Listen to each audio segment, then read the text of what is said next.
Ready or not? I guess we're ready. Yeah, we're ready today. Yeah, everybody, welcome to another edition. It's Wednesday edition of Boxy. I'm your host, Frank Holder. This is the show where we talk about sports with comedians. Comics have been in and around the business for a very long time. They love to talk sports, so we're going to talk sports with you guys. They've been in the comedy game for such a long time. It's very funny to hear their take on what's going on in the sports world. First up is my man, Talent. Talent, how you doing today, brother? Superficially good, brother. Superficially good.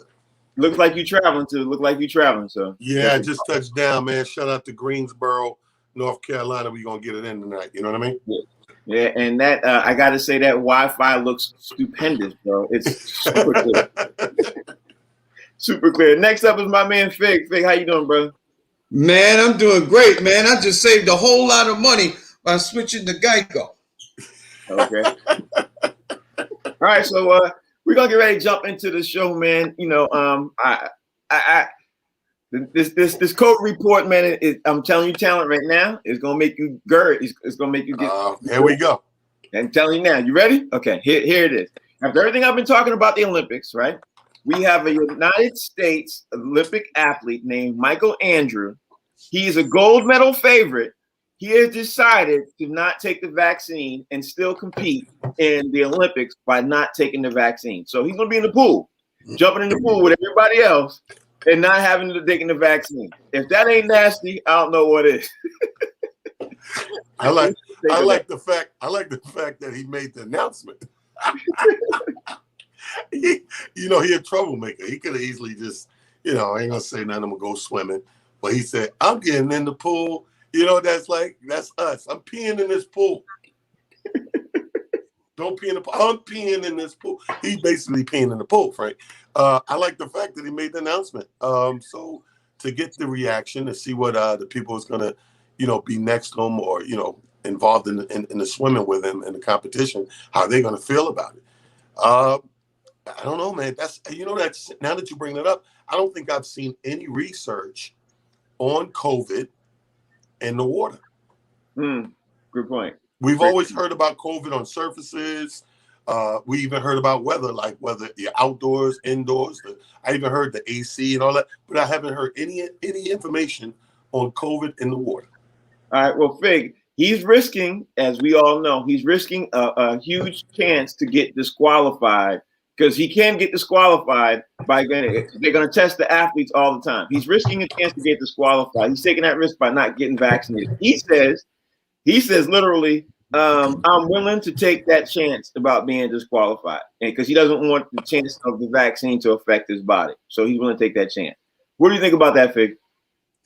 Hey man, to each his own, man. Every there's a lot of people that are leery about the vaccine. So I mean, I get it. I'm just wondering. My thought process is like along with Talent, like. Can chlorine kill the COVID? I mean, we know that disinfectants can, on surfaces and stuff like that. Like, you got your antibacterial disinfectant, your Clorox and stuff like that. The thing is, you just can't drink it. You know what I mean? So if you're in the water and there's chlorine in the water, will that kill, the virus and make sure that you can't get it? Interesting point. Hey, if you all want to join the conversation, we added the link up there so you guys can come in and join the conversation. Do you think he should be disqualified and not compete? Personally, if I'm a swimmer and let's say I'm on any other team, I wouldn't even want to be in the same area with this dude because I just wouldn't even. But see, hold up, you treating it, Frank, like he got it. No, I'm treating it. I'm treating it like he gonna get it and he gonna give it to me. I'm saying maybe he's COVID free. He don't have it. Like no, he definitely COVID free. He definitely COVID free because he got that far. But I wouldn't want to be in there with him. What's funny about the vaccine is that people that have the vaccine are still afraid to be around people that don't have the vaccine. So the question is, at that point, does the vaccine work or don't it? I mean, because if you got the vaccine, whether they got it or not, you should be good, right? You should be. I agree. Yeah, you should be. But who wants to take that chance? Raise your hand. The person who took the vaccine. Zion, when he put those sneakers on, he played in them. He didn't know it was going to blow up. Yeah. All right, now let's go on to the next topic, man. The next topic is, I know you guys probably heard this morning. Richard Sherman got arrested this morning for burglary, domestic violence. But the crazy thing about this was he got absolutely no bail. Now, I was really shocked by this story, Talent, because the simple fact being, I thought he was together with his wife. I thought they were living happily married. I had no idea he was having domestic issues with his wife. That's number one. Number two, I knew that they had a baby not too long ago. Number three, he's one of the, he got the Walter Payton Award, the Walter Payton Award for one of being the best men from the NFL. You know what I mean? Then this morning, he got no bail. Do you know how upset you have to be to get no bail for them to say, and now all the stuff hasn't come out, but you know how mad you got to be at your wife for the judge to say no bail? Talk to me, Talent. What you think? Well, I mean, he was one of the best backs in the game. So I guess we could say he has hands. He burglarized his own house, or I guess he was kicked out of the house or whatever. Yeah. I don't know what he went back to take or whatever the case may be. Sometimes people take stuff just to piss the other person off. I think that this is proof to what I always say, man. At the end of the day, beginning of the day, and the middle of the day, we human beings. All the accolades he got, like you said, the Walter Payton, I mean, all the records and numbers he put up. He's an excellent player. But inside this relationship, obviously some turmoil. So I wish him the best. I hope that it's not that bad that, something he can get past, man, because a lot of these guys in these situations, they can't get past them, and it just becomes a reoccurring situation. So my fingers across the Richard Sherman. Now, Fig, I'm going to throw it to you, and I hope, and I mean I really hope, that his wife didn't get so upset she just called the police and amped it up, because he's a free agent, is risking his job, everything else, you know what I mean? Like, he's not getting ready to get hired by nobody, and all the NFL is put a freeze on him. You know what I mean? Like, I hope it ain't that type of situation. What you think? Domestic disputes are a real touchy subject. As a matter of fact, I know quite a few police officers, and that's one call that they really don't want to go to. You know what I mean? I mean, because you never know how it's going to turn out, and they say that he burglarized the place. I mean, was it his residence? Can you burglarize your own residence? I mean, breaking and entering is one thing. Burglarizing, that's a different charge. And I don't know, man. I need to know more to this story, man, because it just ain't enough information for me. Now, here's another crazy thing. Fig brings up a great point. It's his house. He came to his house. He came to take some stuff out of his house. The police was called. He was arrested on the spot. I think it's really a travesty that everybody's overlooking is that he got no bail. You know what I mean? Like, how you get no bail? It's not he didn't murder nobody. How angry was it? What was really going on at the scene?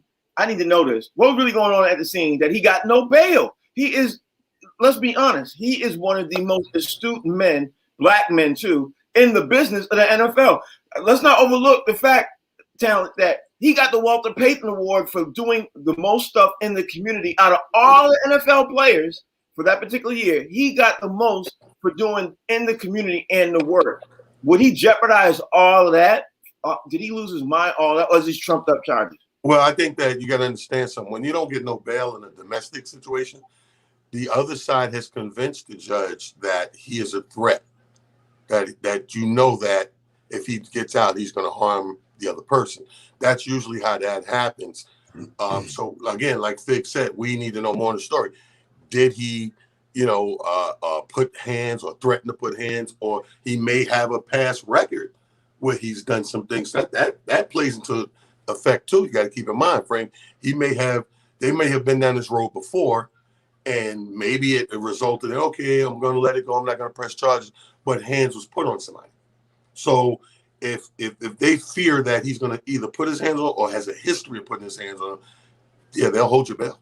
Now, yeah, they will. But here's the crazy thing. He has no history at it at all. No history of being arrested, no history of physical abuse. But I think normally in these situations, when you get no bail, it's as if you have a restraining order Fig, talk to me. You got a restraining order. Then they say, okay, no bail, because chances are when he gets back out, he's gonna choke this chick. You know what I mean? He's gonna choke his wife, his girlfriend, something like that. He has no history of that. I guess I'm tripping because it's no bail situation. And it's Richard Sherman. I mean, and you know, my wife and I have these conversations all the time.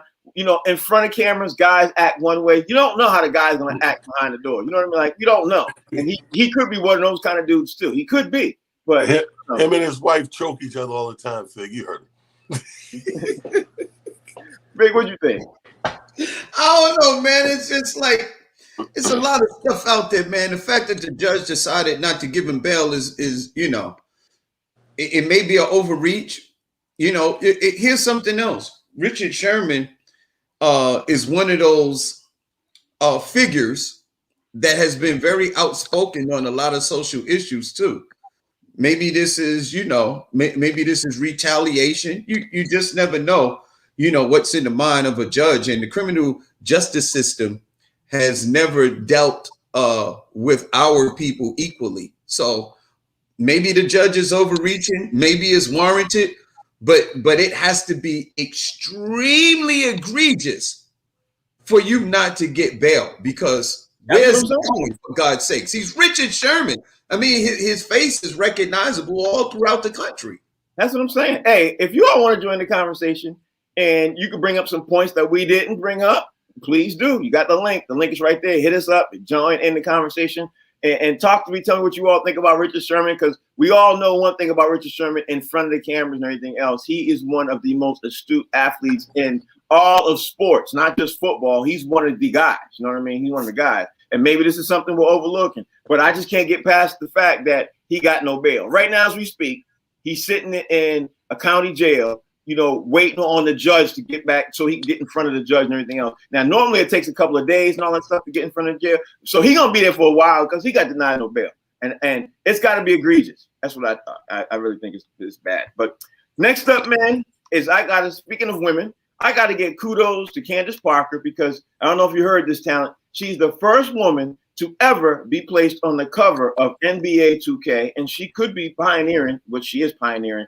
the thought now of women players being on the cover, whereas before NBA 2K was just exclusive for NBA players. You know what I mean? And if this is going to happen, then hey, NBA player, all right. But now we have a WNBA player who's doing it, has the thought to be able to say, hey, let me jump in on this. You know what I mean? What's your thoughts on this, Talent? Well, I think it's a bridging of a gap. I think that I think that the league, the NBA has always wanted us to look at the WNBA as the NBA extension, just with women.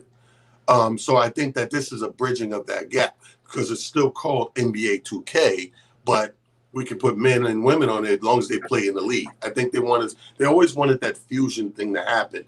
You know, and this is pushing the goal further. You basically, the WNBA is the NBA, but it's women. You know what I mean? They want all the same things to fit here that fits here and kind of be synonymous. So I think that's a good chunk, you know, a leap, if you will, to bridge that gap. I think it's nice. All right, Fig, what's your thoughts? This is a reach by the NBA to get non-basketball fans, men, to pick up NBA 2K because Candace Parker is a very attractive woman. And we know that men are very superficial, and anything with a cute or beautiful young lady on the cover, men gonna pick it up and look at it. And they might even buy it. Magazine sales were through the roof back in the day before the internet. So maybe that's why. Hey, if you all want to join the conversation, you can. You know, you can join in either the topic or anything else. Now we want to move on and talk about Major League Baseball, man. That Major League Baseball All-Star game was last night. Vladimir Guerrero's son, Jr., he showed out. He cut home runs like his dad. Vlad Guerrero Sr., that boy was a beast. Looked like his son, Jr., is a beast too. I didn't watch the game. I watched the highlights. I wished I had watched the game. Honestly, I completely forgot it was on last night. But I'll say this. I'm liking where at least the All-Star game's going. And let's not forget what we said yesterday, Shohei Ohtani. Not only was he the first ever player to pitch leadoff hitter, all of that. He did that. He's the first ever, and a Japanese player. Your thoughts, Town? I mean, yeah, he definitely did that. But I think, like I said yesterday, I think we touched on this, and I was like, it's more to come. You know what I mean? I even, for the first time in years, tuned in and caught a little bit of the All-Star game and the whole, the whole celebration of it, because I've always just caught the highlights of the home run series, Derby, and I actually tuned in this year. So, contrary to Fig's belief, I think it's more to come, and I think being the first to do that is amazing, and I look for more from. I tell you, this is not the end. This is the beginning. Fig. Yeah, man, Shohei Ohtani is definitely doing his thing. I can't wait for the Old Spice commercial where the girl be like, "Oh, Ohtani." It's gonna be nice, man. An Asian sex symbol, Shohei Ohtani. You know what I mean? He love the long ball. He swings a mean bat. All right, we got somebody who's joining the conversation. Amir, you came in. You want to join the conversation? Which topic you want to talk about after stuff we talked about, bro? What's your question? What's your thought? Well, first of all, great to see all you gentlemen. Salute to everybody. The Sherman, Richard Sherman? think of his last name. Richard Sherman. That one, kind of, I caught the tail end of that. And, I think this was something that was brought up on a show that you guys had done a while back. And I think, one of the caveats of football in general is, again, such a physical sport, taxing, obviously, not only on the players physically, but mentally as well, because these gentlemen are, again, asked to tackle and to, run into each other at amazing speeds, 30 miles per hour, whatever. And these are big guys, going against even bigger guys.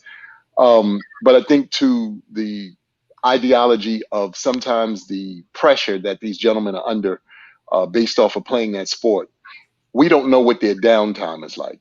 For those of us who, go through life and maybe have regular jobs, our downtime consists of all kind of, interesting things. Not that theirs don't have, maybe those same caveats. But it just is always amazing to me, when we see these stories, especially, for our athletes, and we think to ourselves how egregious sometimes some of the things that they're accused of are. I don't know if we ever take into consideration, again, the pressure that these, the tremendous pressure that sometimes these gentlemen and women are under based off of, playing their specific sport. I understand, I heard you say that there was no bail set, in this particular case. So my only, train of thought is whatever he is accused of doing obviously was way beyond, something that we would normally think to ourselves. Like you said, a guy of his caliber, especially with all of the wonderful commercials and everything that we've had, and we've seen that his, that has become a part of his whole, character.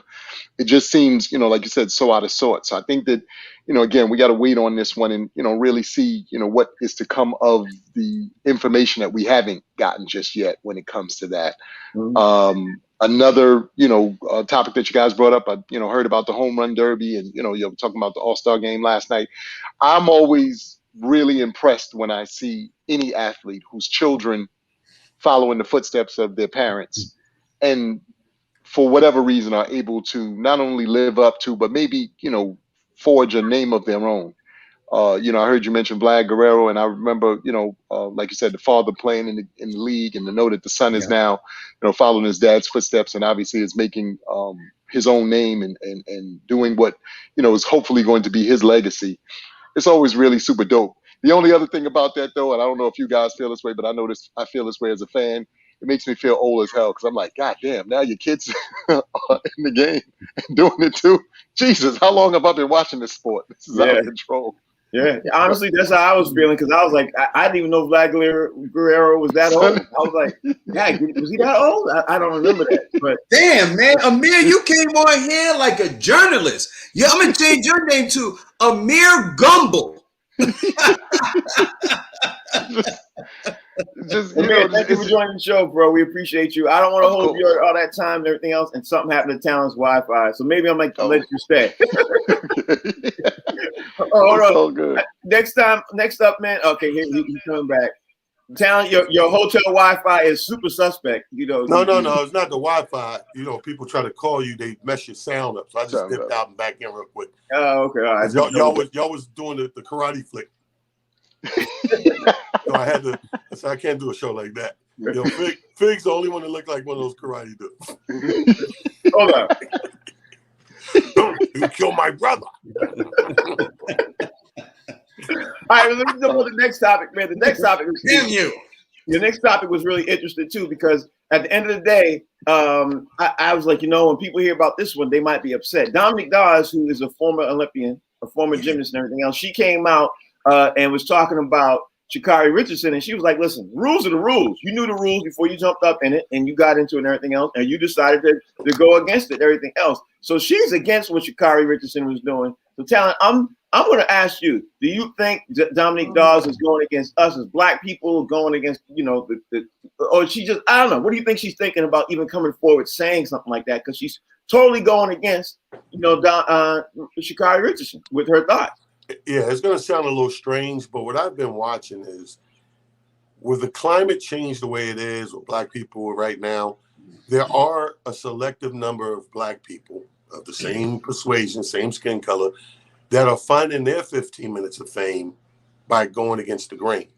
I look at every day, Fox News goes out of its way to find these people and put them on to go against whatever the agenda is. Even when it was Black Lives Matter came out, they find 2 or 3 to go, they shouldn't do that. It don't mean nothing. And America's not racist anymore. I think this young lady is using this to find her, get a little light shine on her. Because think about it. If everybody's moving this way, like, let the girl, be in the Olympics, it's wrong. She made a little mistake, let her get over it. And then you see everybody going that way. Obviously, a person that runs back this way is going to be most notable.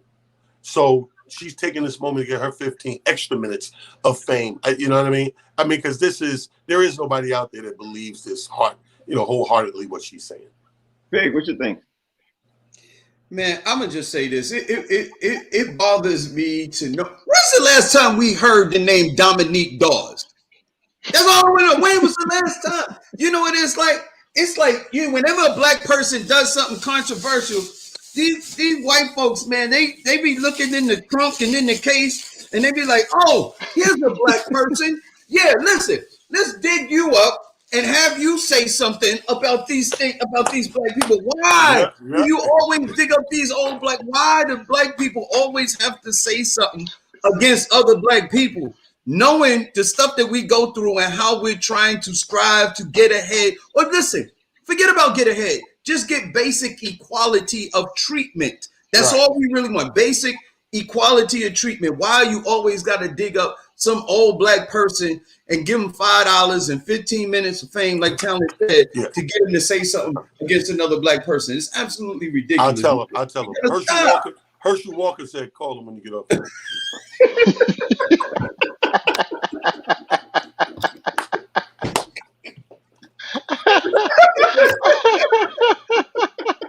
I'm like, man, stop. Herschel Walker mad at you, Fig. Amir, what's your thoughts, Spit, on this, bro? Again, to everybody's point, I think that we really have to do a better job of not always jumping on the bandwagon. There is a wonderful thing that we have as human beings where sometimes no comment is just as good as, just allowing the situation to die. Look, Dominique Dawes, you are one of the most celebrated gymnasts in the world as well. Fortunately, unfortunately, you have a new young lady who's, come and taken that crown away from you in Simone Biles, who now is obviously the most decorated in all of the land, and and so forth and so on. And I always say this, records are made to be broken. I know people hate to hear that. I know people hate to even think along those lines, but that's what, that's the whole purpose of you doing something great, is you inspire somebody else to either try to match it or go beyond it. That's the beauty of, competition. This young lady, yes. Oh, Amir, I'm going to ask come back in. Come back in because your Wi-Fi is really suspect. Okay. And let's change the subject anyway. Let's continue to move things on, man. Let's talk about the next topic. Is we got to talk about, of course, what happened with the Lakers made a statement last night. I had a conversation with you, Town. I had a conversation with you, Fig, not too long ago about exactly this point that I'm about to bring up. The Lakers made it official last night. They said that they are going to move LeBron to the power forward position, and they're going to have AD play obviously the other forward. They're going to get a center. Maybe the center's going to stay. Maybe they're going to keep the center, everything else. But they're going to officially make sure that LeBron is not going to be bringing up the ball and be the point forward. He's not going to do that. Which brings me up to the point I was having a conversation with my guys last night. My conversation I was having with my fellas was like, you know what would be interesting is I'm literally thinking that the Lakers are going to make a play for Ben Simmons. I don't necessarily want it to happen at all. I'm going to be forward. I don't want it to happen at all. But I could see them doing that and bringing Ben Simmons in and bringing him under LeBron's wing, and then getting another point guard, whoever that point guard is going to be bringing up the ball. And they have points, they have their little thing going on where LeBron would be on one wing and Simmons be on the other wing. Talent, talk to me. Tell me what you think. Well, I mean, it makes all the sense in the world for LeBron's position to change. I just don't see. I don't see a big. Like I said, I think I said this maybe last week. I don't see him going to one of the big high-profile teams. I think Ben Simmons got to go somewhere. I think LeBron loves to play with these high-impact players. We know that from the history of his whole career. Ben Simmons is not that guy. He's not a big, high-profile impact player. He's a player that still needs to adjust a few things for himself. So I don't see him going to the major cities like the LAs and the Chicagos and the New Yorks and stuff like that. But I do see LeBron changing positions. Mm-hmm. Okay. All right, Fig, what's your thoughts? My thing is the history of LeBron James' career is that he always seems to do well when he has veterans and shooters. Ben Simmons isn't either. I can't imagine how they would be able to coexist. Even if LeBron James moves down to the forward and makes Ben Simmons a point guard facilitator, at some point he's going to have to get the ball back. And what is he going to do with it when he gets it if he doesn't develop whatever it is that he has to be able to shoot the ball? Another thing, if you think you had pressure in Philadelphia playing with Joel Embiid and Doc Rivers as your coach, what kind of pressure are you going to have in Los Angeles, one of the most storybook franchises in the NBA, playing alongside a LeBron James and Anthony Davis? If that ain't pressure, I don't know what is. All right, now I'm gonna jump in and say my thoughts. Now, I agree with everything you guys said, except let me just add a couple of caveats to this and everything else. The pressure, what Fig just said, the pressure from Ben Simmons ain't gonna be there like that because all the pressure is really gonna be on LeBron. LeBron's got to be the one to deliver. Everybody's gonna be looking at LeBron. There's no doubt about that. No matter until LeBron leaves the Lakers, everybody's running to LeBron with the cameras and the mic first. And then everybody's running the cameras and the mic to AD second, and then everybody's running to Ben Simmons third. In Philly, everybody runs to Ben Simmons first. He's the guy. It's not like that, and it won't might be like that in LA. That's number one. Number two, and I think this is another big point. We all know Ben Simmons is afraid. He's scared. He has no confidence. There's something going on with his confidence level, going on in Philly. That whole thing is gone if somebody else has that pressure and can help build his confidence in game. I think that's LeBron. I think it could be anybody who has a team with a notable other veteran. We tend to forget that Ben Simmons is under 25 years old. He's still a young dude. You know what I mean? So he needs that. He's going to need that veteran presence. So we all look at him like, dude, what's wrong with you? Why are you smoking? What the hell's wrong? Everybody's coming on him. Well, he's under 25. He's still a kid. That's my take. I'm gonna move on. If you guys want to join the conversation, you agree or disagree with any of us, you can hit that link. Tell me what you think. Tell me if you think I'm crazy or not. But I'm gonna keep this conversation going with Ben Simmons because this is what else I heard about Ben Simmons. I heard the Philadelphia 76ers are also in talks with Sacramento Kings for Ben Simmons for 2 players. Now, I'm gonna say this, Talent, before I throw it to you. The Sixers are not gonna get what they're looking for with Ben Simmons. They're not going to get it. His contract is huge. You know what I mean? His overall, they think he's the number one. He is the number one guy. He is all of that and everything else. but because his value is so low, they're not going to get what they're asking for him. They're going to have to make some concessions. Who's that team, and where is that team? Right. Ben Simmons, where you think, is it going to be Sacramento? You see it with two players? I can see that. I can see Sacramento. Actually, that'd be a good fit for him. Yeah, I see that going to Sac for two players. That makes a lot of sense in the world because it's one of those teams that even giving up a couple of players, you're in a place where you really can't really do too much damage to yourself. You know what I mean? Like, so it's kind of a lateral move for them, but it's a great move for Ben because I'm telling you, I don't think Ben, I know I call him a bum because I call a lot of people a bum, but I think there's bums who will always be bums, and then there's bums who will get better.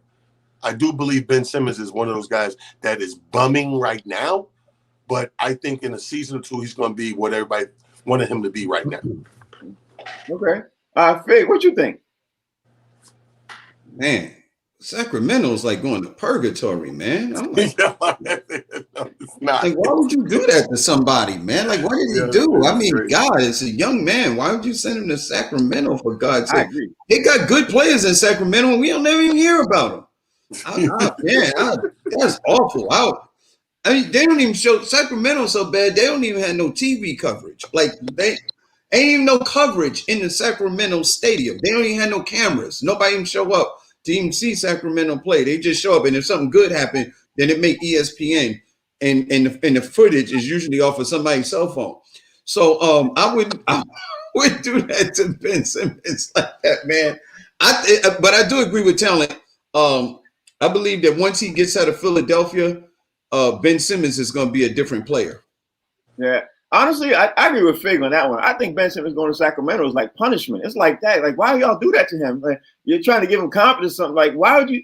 Sacramento wouldn't be the place to go for me. That wouldn't be it. You know what I mean? But he has no pressure. He wouldn't be under the spotlight. He wouldn't be, you know. But Sacramento ain't gonna make the playoffs that much neither. So you don't know. Going to Sacramento, you're going to Sacramento is like playing in the G League. Going to Sacramento is like playing outside my window. like it's literally like it's literally what all of us playing. Like, y'all want to play the Kings? You guys, y'all want to play the Kings? Like The Rutgers more popular than the Sacramento Kings games. Yo, that's terrible. Y'all wasn't talking that mess when Bibby and them boys was out there getting busy. That's true. Now that's true. When Bibby was out there and that was 25 years ago and stuff. It don't matter. It was dope then, but that was the only time. See, talent is trying to stick up for them, Fig, because he knew his movie team played the Sacramento Kings recently.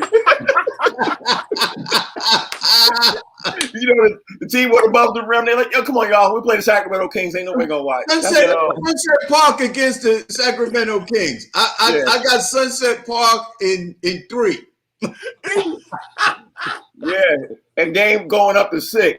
I mean, y'all ain't nothing, man. Y'all terrible, bro.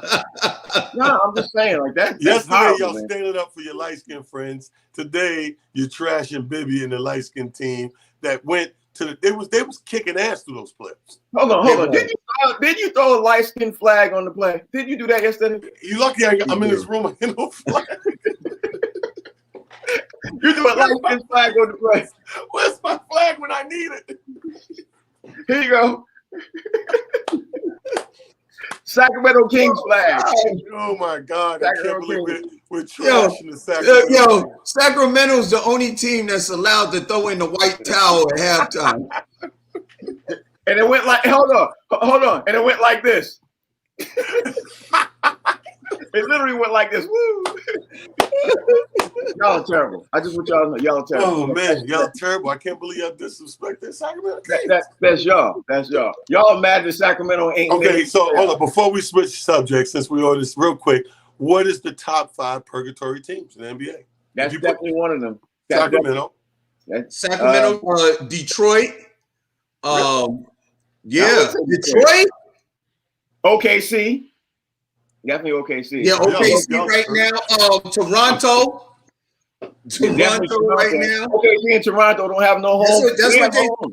Yo, that's what they was trying to do to Kawhi when they sent him out there and it backfired. They messed around and got a championship. Toronto, Detroit. Detroit is one of them cities, man. When the last time we heard from Detroit? We ain't heard from Detroit since Ben Wallace and the boys left. Right, but they won chips back to back. Yeah, but how long? That was 20 talent. You guys listen. Step out of that time warp, bro. Come up out of the 90s. Okay, hold on. Ben Wallace got gray hair. This is how I'm looking at it. Y'all not looking at it the right way. Purgatory teams, there's still teams out there that never got a chip. Yeah. That should be on your list. Not teams that got chips. Well, there's 2 teams in the finals that they ain't been in a long time. Phoenix ain't never won a chip. But the fact that these 2 teams are in the finals, we take them out of the purgatory conversation. Right now, Sacramento, y'all putting Sacramento in purgatory. They didn't get the chip. They had some good seasons. They're good teams, solid, went to the playoffs, never got a chip, so they're back in purgatory. That makes sense. But don't be throwing Detroit in there and Toronto in there. Come on, fam. When we seen Detroit, Sacramento and Detroit play each other, and nobody shows up. Does this have something to do with Kwame Kilpatrick? They give away free tickets to the subway. Y'all want to go to the game? Hold on a second. Hello? Yeah, Kwame Kilpatrick. Yo, talent. In Detroit, they be giving out tickets at the strip club. That's not even funny. I got a lot of friends in Detroit. I'm not doing that's why I'm not like that's not even funny because if the front row's full of strippers, then they'll get us some views. That's not even funny. they ought to hire some of them as cheerleaders. That'll get them some views. Yeah, sure would. All right, let's talk about the next subject, man. Sharonda, I see you trying to crack on me on the low. I saw that, Sharonda. I'm about to put you or bring you in this conversation. You turn your camera off. I'm about to bring you in this conversation. Next topic, man, I got to bring up, man. Is Kawhi going to stay with the Clippers? You think so, man? Because Kawhi got hurt. This morning news came out. Actually, yesterday came out that he had a slight tear in his ACL. Was it ACL? He had a major surgery. All right. So now that he had a major surgery, everybody didn't think it was that serious, but it was serious. He's going to be out, including up into the beginning of the next season. So, talent, Kawhi going to stay with the Clippers? I don't think so. Remember before the surgery, he started publicly bashing the medical team, the team's medical doctors. So I think that was setting the stage for, how upset he was. I think that now that you say that that's what it turned out to be, that's kind of probably what his beef was. His beef probably was the first diagnosis, was lighter than it actually was. And I think that pissed him off. That's why he, issued his own statement publicly before the surgery and everything. So I could easily see him leaving, Frank. That's interesting. What about you, Vic? Here's the thing. Since Kawhi came into notoriety in San Antonio, it seems like his main goal was to get back to Los Angeles. So if he leaves the Clippers, his next destination might be the Lakers. But do you really want 2 injury-prone superstars on your team? Him and Anthony Davis will be arguing about who's hurt the worst. No, they won't. They'll be arguing about who getting in the hot tub first. like I'm getting in the hot tub. This is my hot tub. No, that's your hot tub. No, that's my hot tub. Like I can already get a conversation with that. But I'm surprised that you said that, Vic. You think that Kawhi would stay in LA and go with the Clippers, even though he made hey, listen, here's the funny part about it is before one of the stipulations for Kawhi to sign with the Clippers was if he got Paul George. And if he didn't get Paul George, he was going to the Lakers. And the Clippers was able to pull off that thing. So maybe he will end up going to the Lakers. That's right. I thought he was being adamant about saying he didn't want to go to the Lakers, but you're right. He didn't want to go to play with Paul George. I forgot that. I'm gonna say this. I think he stays with the Clippers. I think he likes the team. I think he sees the potential with the Clippers. I think he saw Paul George step up to the plate. I think that he thinks he could be able to help build them and bring the Clippers a championship, which is one of those spots that you said was one of the places that you don't want to go to. You know what I mean? It used to be purgatory. Yeah. They came out of purgatory. But I think that Kawhi, I think I hate to say as much, and I'm a big Kawhi fan, but I think that window closing so fast. You know what's funny? If he goes to Golden State, Well, he's gonna drop something. no, I'm saying if he goes to Golden State, man, them dudes they're gonna be super contenders because Klay Thompson is coming back this year. If Klay Thompson, Steph Curry, and Kawhi Leonard on the same squad, that'd be a monster squad. This how I put salt and pepper on my food. I don't think I don't get the sense that Kawhi wants to go to a super team. I don't get that sense. You know what I mean? If he go to the Lakers, this would be a super team. But you're the one who said he's going to the Lakers. I think he's more competitive than that. I think he got a super. Listen, honestly, people talk about Paul George like he's a bum. At the end of the day, Paul George, who's a better second than Paul George? There's not four teams that got a better second player than Paul George. You got a good point, good argument there. Yeah, but nobody's saying that Paul George is a bum. Nobody said that now after the happened. No, a lot of people are saying that Paul. They call it. A lot of people said that before the playoffs. Before this year, yeah. Yeah, they ain't saying that now. That it's literally quiet church because everybody saw Paul George step up. Anybody who says that he's a bum now don't know basketball. Now, that's what I'm saying. That's what I'm saying. The Clippers got like a little super team going on with Kawhi and Paul George. If Kawhi, put it this way, if Kawhi don't get hurt, does anybody think that they not coming out of the West? I still think that the window is closing. Paul George or not. I don't care if it's George Paul, Paul George, Curious George. I think that window is closed. Everybody's getting better. Yeah, and younger. Yeah, that's definitely true. All right, next subject up, man, is I want to talk to you guys about Team USA because last night they blew out Argentina. Actually, yesterday afternoon. But Team Argentina didn't have a whole bunch of pros. They really didn't have it. Half their team was over 35. Let's be honest. Half their team was old. But Bradley Beal said something that I was like, very interesting. He came on the podium and said something very interesting. He said, we have to get ready to get used to being able to play like in the Olympics because it's way more physical than what we're used to in the NBA. It's tougher. We're not used to that. And I have not heard an NBA player admit that forever. So somewhere along the lines over the years, we went from being the toughest league to now being the softest league. Yeah. Imagine that, talent. Imagine that. I seen this coming, man. This started way back. You've seen it coming way back when Ewing was playing. You start wearing more and more pads. Ewing had knee pads, elbow pads, and then people start having the rib pads. Then the sleeve had pads. Then the long pants legs had pads. We was padded out, so that tells you where it was going. You know, you could when you got the NBA players wearing pads, we borderline NFL. Right. You know what I mean? We had everything but the helmet. Right. That's right. Shoulder pads and the helmet. So that was showing us we were heading in the direction of, getting soft. But something happened now. It switched. It really switched. Now overseas, these boys are a lot tougher. Fig, what's your thoughts on the toughness coming out of overseas? I've been saying it, and people are not going to pay attention until I say it again. The NBA changed when Sears became one of their sponsors, and the NBA changed to the softer side of Sears. That's what the NBA did. It was Sears and Cottonelle and Parquet margarine.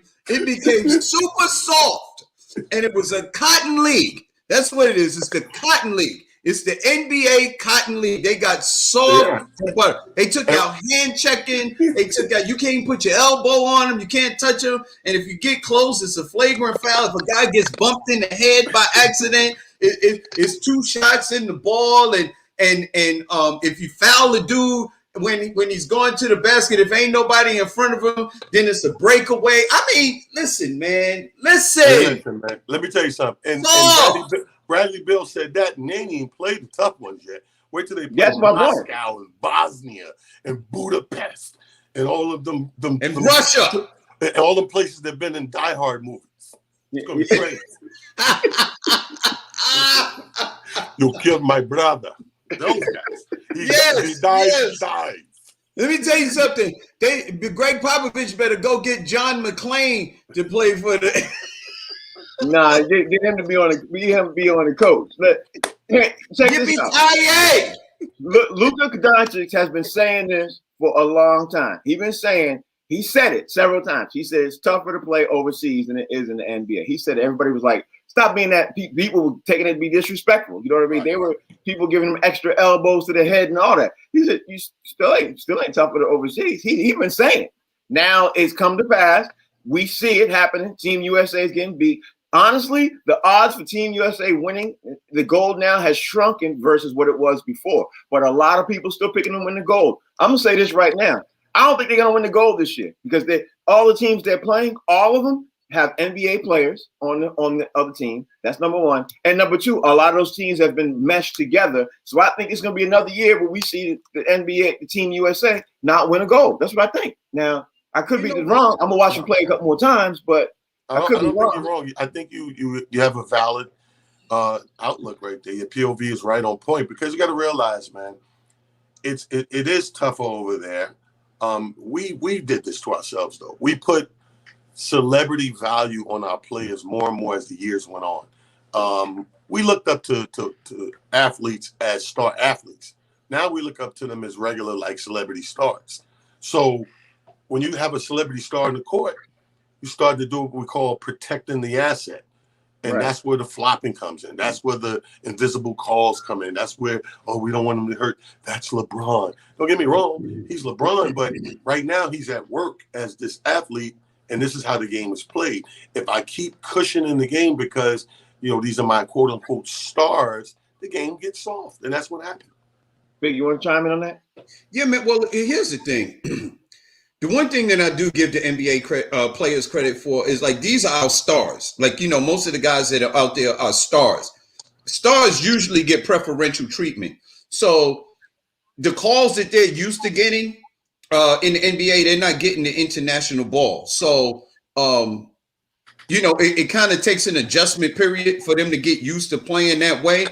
But the thing is, again, these are the top players in the NBA. And I do believe that they have the ability to adjust because if you've ever played in a playoff game, the playoff games are a little more aggressive than the regular season, and the players adjust to that. So I think they'll have the ability to adjust to this too. All right. Speaking of playing, I think they'll win. Just the NBA Finals kicks off again tonight. It's Game 4. It's of course the Suns. They're playing the Bucks. I don't know, man. I think the Bucks is righted the ship. I think the Bucks is figuring some stuff out. What do you think is going to happen in tonight's game? What's your thoughts? I agree. I think that the series is tied up. I think this series is going to go 6-7 games because everybody's pretty much holding home court. Somebody's going to have to slip up or a miracle outburst of play by one of these all-stars. Well, yeah, I think it gets tied up. I think Milwaukee has righted the ship. And now this has just become this super competitive battle now. Now, whose game it is, I still don't know, but I think it's going to go to the wire. All right, Fig, he said that he thinks the Bucks are going to right the ship. But, Fig, if the Bucks don't, it's a wrap. Oh, well, definitely. But here's the thing. It's something I've been saying all along. I think the Bucks finally figured out that they were the biggest, stronger team. And if they play in the paint, they'll be able to dominate the game. So if Budenholzer and the rest of the players can't see that they have a huge advantage in the paint, and that's the way that you should play with Lopez, Bobby Portis, and Giannis Antetokounmpo, which scored most of their points in the paint against a smaller team who only has DeAndre Ayton, then you're stupid and you deserve to lose. Okay, my take is this. I think Chris Paul realizes he got to do something, and tonight is the game that they got to step it up. Because if the Suns lose tonight, their chances of winning the NBA Finals shrinks dramatically. To me, I think that's it. I think it shrinks dramatically. Honestly, I think the winner of tonight's game wins the finals. That's just what I think. Because all I'm gonna say is this: if the refs call make a lot of calls based on flopping, then the Suns got a chance tonight, because that's their only chance in the paint against Giannis, Lopez, and Bobby Portis. That's their only chance. It's a bunch of flopping and the rest blowing the whistles and sending them to the line. Yeah, that's their only chance tonight. If DeAndre Ayton gets in foul trouble, the Suns are in trouble. That's just basically it. All right, y'all. That's the show. We got to get ready to roll up out of here. Talent, tell everybody how to follow you. Actually, before you even do that, okay. I see. Wow.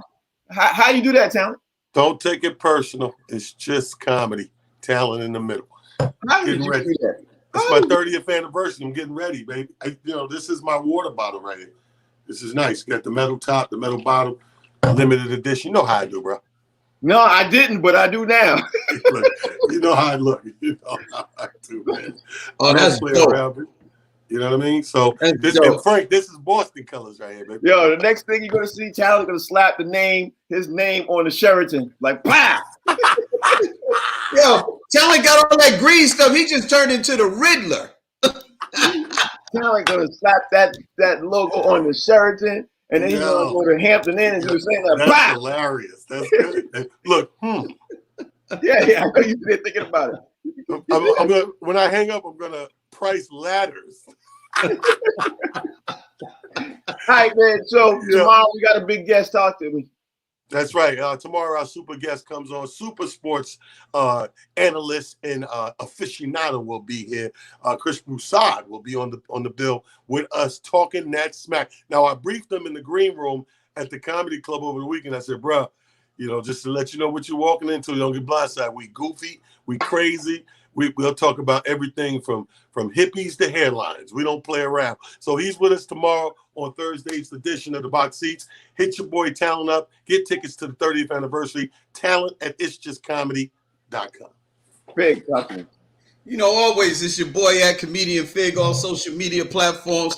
Box Seats, Monday through Friday, 1 to 2 p.m. Best Damn Sports Show on TV. And the funniest, ask your mama. I'm calling you. And this is the generic version before we got all official. Thank you to Marlene with the marketing, my marketing genius, baby mama. Yo, I have got to talk to your baby mama. Baby mama, I got to talk to you. That don't sound like. I said talk. I said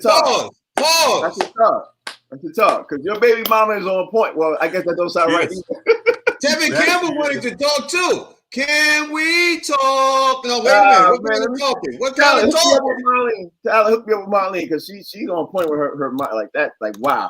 I got you. Matter of fact, I'm gonna introduce you in person up at the weekend.